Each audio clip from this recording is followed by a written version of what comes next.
Seja bem-vindo, recruta, ao nosso canal aqui, Brevet do Anestesista. Aqui você vai aprender, toda semana vai ter conteúdo para você aprender e se aperfeiçoar na área de anestesia de cães e gatos. Mas, o que que você vai ver nesse canal? Basicamente isso daqui, ó, slide na tela, eu no cantinho e te dando uma aula, ensinando tudo que eu posso e que as regras permitem de eu te explicar aqui de maneira gratuita no YouTube.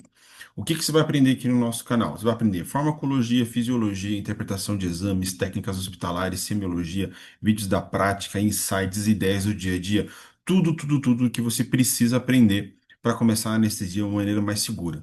Mas nem tudo é permitido, né, galera? Então, o que médico veterinário responsável pelo que o Conselho Federal de Medicina Veterinária ensina. Então, aqui há conteúdos que não vão ter doses e nem estruturações que você possa aplicar sendo leigo, porque afinal de contas eu não controlo quem vê o canal e eu sou responsável por aquilo que eu ensino. Então o conselho não permite que eu libere ou que eu ensine coisas que eu não posso, que eu posso acabar ensinando leigos a agirem e exercerem a carreira de médico veterinário e anestesiologia, beleza?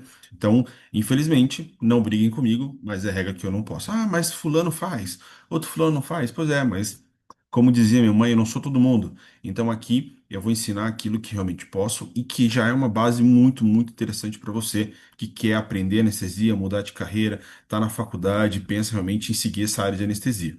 Mas calma, o brevet da anestesista, ele é um conteúdo básico, é um conteúdo extenso, mas é um conteúdo básico. Mas caso você queira avançar, né, no conhecimento, eu tenho outras ferramentas para você. Se você não me conhece, eu sou Fagner de Moraes de Oliveira, médico veterinário, formado pela Pontifícia Universidade Católica do Paraná em 2012. Em 2015, finalizei o meu mestrado em ciência animal. Em 2023, eu finalizei a especialização em anestesia e analgesia veterinária, mas ali eu já lecionava na área de anestesia, tanto na graduação como pós-graduação. E hoje atuo como responsável técnico da clínica da Escola Unisociesc aqui em São Bento do Sul. Então, realmente, tenho uma carreira desde 2015 que eu já comecei a desenvolver a condição de anestesia, assumi vários locais como responsável da anestesia. Lecionei anestesia tanto na graduação como na pós-graduação. Em 2023, por questão de titulação, e claro, aprendi muito, fiz a minha especialização em anestesiologia e analgesia veterinária. Então, aqui como eu comentei, já tinha comentado, eu tenho outras ferramentas. Você está aqui no Brevet, então no Brevet vai ser os conteúdos básicos que realmente muitas vezes você não teve na graduação, ou se teve, não numa visão tão focada mesmo na atuação da carreira, como você vai aprender aqui comigo. Mas caso você goste de anestesia e queira saber algo a mais, quer começar de uma maneira mais devagar, vai que eu começo a estudar e não gosto tanto de anestesia. Eu tenho um curso para você, Anestesia Sem Medo, que é o meu conteúdo prata. Aqui vou ensinar você a fazer anestesia do paciente asa um e asa 2. Se você é apaixonado por anestesia, sabe que quer fazer isso pro resto da sua vida, eu tenho a formação ouro, que é a formação anestesista de elite, em que eu vou ensinar para você, além do que está no Brevet e além do que está na anestesia sem medo, vou ensinar para você mais ainda informações para você ser capaz de anestesiar pacientes cardiopatas, nefropatas, pacientes com alteração eh, pulmonar, pacientes com risco de sepsis, como piometras. Então aqui você vai aprender na formação anestesia de elite, uma formação completa para você que se tornar anestesista veterinário de ponta. Então, espero realmente ter você aqui. Se você gostar dos conteúdos, compartilhe, comente. Todo slide, toda aula que eu vou dar vai ter um resumo embaixo para você ter como uma base de estudo, base de leitura. Então, eu espero muito poder contribuir na formação da carreira de vocês. Quer conhecer as outras formações, quer se aprofundar no conhecimento, link da bio aqui ou lá no meu Instagram, você vai saber tudo e acompanhar tudo de perto para poder realmente evoluir na anestesia veterinária. Fique com Deus e boa rotina. Fala, recruta, vamos agora entender a importância do bendito do bloqueio anestésico, tá? O que que eu quero, qual que é o objetivo dessa aula? Realmente eu não vou ensinar todas as técnicas de bloqueio, porque a gente tem o curso, né, a formação lá, o nosso curso do anestesia sem ultrassom, em que eu ensino diversas técnicas, como realmente realizar anestesia dentro da tua rotina, sem necessariamente ter um ultrassom. Não falo que ultrassom como pode dizer, que o ultrassom é dispensável. Não, infelizmente não é. Mas também não é único exclusivamente. Eu não preciso fazer bloqueio apenas se eu tiver ultrassom. Existem várias técnicas que a gente consegue utilizar referências anatômicas, como o nosso guia. para realmente fazer anestesias seguras. Então, tem técnicas, até mesmo quem tem ultrassom, não usa ultrassom para fazer essas técnicas. Então, a gente tem muita vantagem e muitas formas de conseguir contribuir na rotina do nosso paciente. Mas se você não entender a importância do bendito do bloqueio, você não consegue, se importar com isso. Tá? Ah, eu consigo fazer? Consegue, mas não é para você o bloqueio. Opa, o bloqueio é para o seu paciente. Então, por isso que eu tenho que falar para você o porquê que é tão importante utilizar técnicas de bloqueio. Por mais simples que seja o procedimento, o paciente sempre vai ser beneficiado com uma técnica de bloqueio, tá bom? Então, aqui o que a gente vai aprender? A importância de controlar a dor utilizando o meio do bloqueio, tá? Então, a gente precisa entender a fisiologia da dor. Então, a gente vai ter lá receptores que vão fazer a transdução, receptores químicos, térmicos e mecânicos. São esses que vão ser estimulados e começar o caminho da dor, que a gente chama de potencial elétrico, tá? Então, essa é o que eu explico na graduação, que é a condição de apertar um botão do teu computador e o teclado trazer um código binário para o computador entender que botão você apertou. Então, o botão aqui é o receptor. O ato de você apertar o botão é a injúria nociva, né? O estímulo nocivo, é o trauma, a lesão, perfuração, a térmico, químico, que vai estimular esses receptores, tá bom? Existem pelo menos três feixes nervosos que vão fazer essa condição pensando no sensitivo. Eu poderia ter ainda o tátil, mas no tátil a gente não consegue bloquear ele. Então, o bloqueio que a gente faz é sensitivo. Então, por isso que muitas vezes na anestesia humana acaba dando um pavor, porque a mulher lá na hora de cesárea, o anestesista fala: olha, vamos fazer uma epidural e você não vai sentir nada. Aí chega lá na hora, a mulher sente as pessoas pegando nela. É uma sensação estranha, mas ela está sentindo alguma coisa. Ela fica desesperada. Então, daqui a pouco a dor vem. Se eu estou sentindo, a anestesia está passando, doutor. E ela começa a ficar aflita, começa a ficar ansiosa, tá? Porque falaram que ela não ia sentir nada, mas mentira, vai sentir. Vai sentir o tato, tá? O que que não vai sentir é a dor. E é muito estranho, porque a dor, ele ajuda a entender se a pessoa está apertando muito ou está apertando pouco, né? Então, isso é de estranho sentir. Eu passei por epidural e é muito ruim sentir o toque e não sentir a dor. Então, realmente é muito esquisito, tá bom? Então, o que a gente vai fazer? Você tem esses três feixes nervosos, rápidos, intermediários e os lentos. Isso vai interferir na sensibilidade, né? Como que isso vai acontecer lá dentro do corpo. Então, o rápido, ele é muito rápido, é o que realmente vai levar o estímulo do arco reflexo para cessar o evento, a injúria, tá? E em questão somática, né, em questão periférica, ele é bem pontual, porque existem muitos receptores. Então, mapeamento cutâneo é muito rápido de você identificar onde foi. Então, você apertou, e apertei um botão, quase. Você furou o dedo, você olha para onde furou. Esse é o feixe rápido. Logo em seguida vem a dor, que é a inervação, né, as fibras intermediárias de velocidade. Aí você vai sentir, ai, doeu.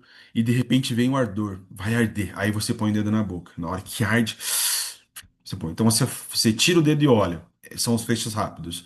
Você fala, ai, né? Você foi intermediário. E você faz e põe o dedo na boca. Aí realmente essa fibra grossa, não mielinizada, que vai ser uma resposta mais lenta. Então, o sentir dor, ela está muito relacionada a essa formação de fibras, tá bom? E a partir do momento que o receptor for estimulado, ele vai gerar um potencial elétrico, ele vai gerar uma mudança de polaridade na membrana do neurônio e vai chegar para a segunda etapa da fisiologia da dor, que é a transmissão. Então, agora, esse potencial elétrico vai ser transmitido para o primeiro processador. Tudo isso, gente, está acontecendo no primeiro neurônio, tá bom? Quando o primeiro neurônio chegar lá no segmento medular e começar a conversar com o segundo neurônio, que a gente vai falar que o canal de comunicação é a fenda sináptica, onde a comunicação vai se passar por neurotransmissores e informações que a primeira célula vai transmitir para a próxima, tá? Ali a gente vai ter um processo de modulação. O que acontece? Essa feixe nervosa da transdução ela vai vir em região dorsal ao segmento medular, que é a porção sensitiva. A resposta motora vem por feixes ventrais, tá bom? Então, nesse momento, vai passar por um gânglio, e esse gânglio vai fazer a informação e vai puxar o arco reflexo, tá? Vai falar para você puxar o membro, dependendo da situação que o paciente está passando, tá bom? Entre a primeira e a segunda a célula ali na frente sináptica, a gente vai ter um fator de modulação. Então, o segundo neurônio vai olhar assim: não, essa informação é muito grave, é muito importante. Vamos piorar um pouco o cenário. Não, essa dor não é tão preocupante, não é tão nociva. Vamos amenizar ela, tá? É aquela coisa que eu falo do lutador de Taekwondo chutando o poste, chutando o poste. O que ele está fazendo? Ele está mostrando para o corpo que aquilo dali não é nocivo, que aquilo dali eu quero que faça, é aquilo ali eu tenho que acostumar o meu corpo a sentir aquela dor, que todo esportista de elite acaba tendo que se acostumar com dor, né? Então, essa dessensibilização é acostumando a modulação a modular para baixo, tá? Então, o corpo vai começar a modular, não, essa dor aí é rotineira, mas ela não é nociva, então vamos amenizar ela, vamos ignorar essa dor para não sentir. Essa modulação que faz com que você não sinta o teu tênis, mas agora que eu falei, você está sentindo o teu tênis. Por quê? Porque a modulação recebe essa informação, poxa, é um tátil ali, é o tecido, não preciso ficar incomodando ele. Ele desliga essa sensibilidade da tua roupa. Então agora você está sentindo a tua calça, você está sentindo até mesmo o elástico da cueca aí, você vai começar a sentir agora, porque eu falei, tá? Porque o corpo, na verdade, está modulando para você não ficar sentindo isso. Então tudo isso está acontecendo na modulação. Para quê? Vamos economizar o cérebro. Para que jogar esse monte de informação na cabeça se não vai ter importância nenhuma? Por isso que eu falo que aqui a gente vai ter um pequeno microprocessador que vai entender se aquela dor é realmente importante ou não, beleza? Mas você não falou que é tátil? Pois é, mas uma condição de dor realmente ela pode ser do tato, a diferença do tato para a dor pode ser uma coisa muito pequena. Por exemplo, coceira já é dor, coceira não é tátil, tá? Então, para você entender um pouco essa diferença. A partir do momento que há essa comunicação da primeiro neurônio para o segundo neurônio, vai ocorrer a projeção. Então, essa informação agora vai ascender lá para a região do tálamo, aonde a gente vai sentir a dor, onde realmente a gente vai ter o prazer ou desprazer da dor. Alguns sentem prazer, mas aqui na veterinária a gente nunca vai considerar que o nosso paciente é sadomasoquista. Então, a gente vai entender que toda dor que chega na região do tálamo é desprazerosa, tá bom? É não desejada. Com isso, a gente vai ter uma condição que é o sistema límbico. Quando o estímulo de dor chega na base do cérebro, na região do tálamo, que aí sim a gente vai ter respostas como vasodilatação, vasoconstrição, desculpa, a gente vai ter taquicardia, a gente vai ter aumento da pressão, aumento da frequência cardíaca, aumento da frequência respiratória. Tudo isso está acontecendo no base do cérebro, que é o famoso tálamo. Aí houve a projeção. Até aqui não houve dor, houve nocicepção. A partir do momento que há a quinta etapa, que é a percepção, é quando essa informação chega ao córtex. Aí eu posso dizer que uma paciente sentiu a dor. Aí, essa hora, o paciente vai olhar para o membro, o paciente vai vocalizar, ele vai berrar, ele vai morder, ele vai fugir. Então, agora ele tem a consciência da dor, tá bom? Então, isso, para o anestesista, é muito importante, gente, porque muitas vezes durante o procedimento a gente tem nocicepção, mas não necessariamente a gente tem a percepção. Então, vou ignorar essa nossa percepção? Não, eu preciso tratar ela o quanto antes para evitar as alterações e também os efeitos colaterais da dor. Imunossupressão, trauma, dor crônica, tudo isso tem que trabalhar junto, tá bom? Então, só é dor quando chega no córtex. Se eu fizer só propofol, meu paciente nunca vai ter dor, tá? Tudo que ele vai sentir é a nocicepção. Só que quando o propofol sair do corpo do meu paciente, ele vai sentir toda aquela dor como uma avalanche. E aí ele vai ter um despertar horroroso, tá? Então, e até mesmo alguns animais ficam traumatizados, né? Tem medo, já muda o comportamento e ficam ranzinzas pro resto da vida, porque ele passou por um trauma relacionado a essa avalanche de dor, tá bom? Que seria o efeito chicote daí, né? A gente tá abafando. Qual que é o outro problema? Que eu vou precisar de muito anestésico para o meu paciente não responder a essa dor. Eu só estou impedindo que ele responda à dor, quando eu faço somente o hipnótico, no caso que eu dei o exemplo, o Propofol, tá? Então aqui a gente precisa entender, ó. O anestésico local vai impedir a dor no seu nascer, no teu nascimento, lá no bercinho, lá no ninho. Então ele vai bloquear os receptores e impedir a despolarização da membrana dos transmissores nessa fase de transmissão. Por isso que a gente faz bloqueio local ou loco-regional, a gente faz perineural, para impedir que esse impulso nervoso passe daqui, tá? Já o azul, a gente pode utilizar os analgésicos, né? Os coadjuvantes analgésicos. tá? Então, os opioides vão trabalhar na modulação. O NMDA, tanto metadona tem MDA, como a ketamina, a umidazolam, vão agir na parte da projeção. Então, assim, midazolam, por exemplo, ele não é analgésico, mas ele vai impedir a nocicepção, tanto na projeção como na percepção, tá? O propofol, por exemplo, o propofol vai impedir aqui na parte verde, né, na percepção, o isoflurano, na percepção. Então ele não bloqueia a dor, ele não bloqueia a nocicepção, ele bloqueia a dor, vamos dizer, tá? Ele só vai agir nessa etapa da percepção. Então isso é que é muito ruim, tá?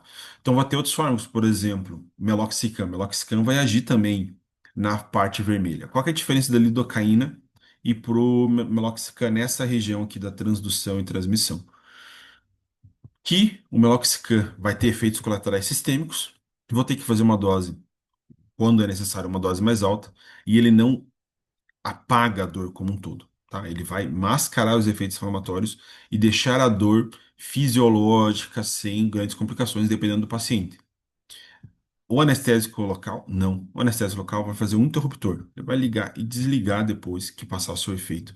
Então é muito interessante a eficiência que o bloqueio local faz. Com isso, meu paciente vai precisar de menos analgésicos na cascata da dor. Se eu bloqueei aqui, eu vou precisar praticamente só para o pós-operatório ou para quando passar o efeito da lidocaína ou dos anestésicos locais. E eu vou precisar menos fármacos para deixar o paciente dormindo. Porque quanto mais dor o paciente sente, mais anestésico geral ele precisa e mais efeitos colaterais esse fármaco ele vai precisar. Então, realmente, se torna muito, muito importante para a segurança anestésica do teu paciente. Por isso, gente, que no curso. Opa, apertei o botão errado aqui. Por isso que no curso Anestesia do bloqueio anestésico sem ultrassom, eu vou ensinar todas essas técnicas de bloqueio, tá? Com cada uma delas, ela vai ter a parte teórica, ensinar o passo a passo, a referência anatômica, quando usar, quando não usar, todos os insights dessa condição, e pelo menos uma aula ensinando a fazer na prática, ou na prática em paciente, na rotina, ou na prática paciente em cadáver, tá? Então vai ter a prática ali do manuseio, colocação, sem falar as aulas teóricas relacionadas aos fármacos, a condição dos princípios da anestesia local. Então a gente vai ter uma abordagem super grande e bem completa, fora o e-book. Então a gente vai ter um livro lá, um manual dos anestésicos locais, que vai ser, depois de você assistir, ainda vão ter algumas dúvidas, você vai conseguir ali no e-book assistir, ver a técnica, lembrar descrições. E na plataforma, todas essas aulas vão estar separadas por tópico da técnica. Então, eu quero fazer uma tumescência, vai ter lá o videozinho da tumescência, a prática da tumescência, e no e-book as referências, as tabelinhas de diluição e tudo mais que você pode fazer, quando não fazer. Então, fica um manual bem prático, uma condição bem favorável para você aprender. Quer entrar no curso Bloqueio Anestésico sem ultrassom? Clica no link da bio aqui no perfil ou até mesmo lá no Instagram e você vai ter acesso a tudo que tem, alguns bônus que vem e uma maneira facilitada também para você entrar ainda hoje nesse curso, beleza? Espero que tenham gostado até aqui. Fica com Deus e boa rotina.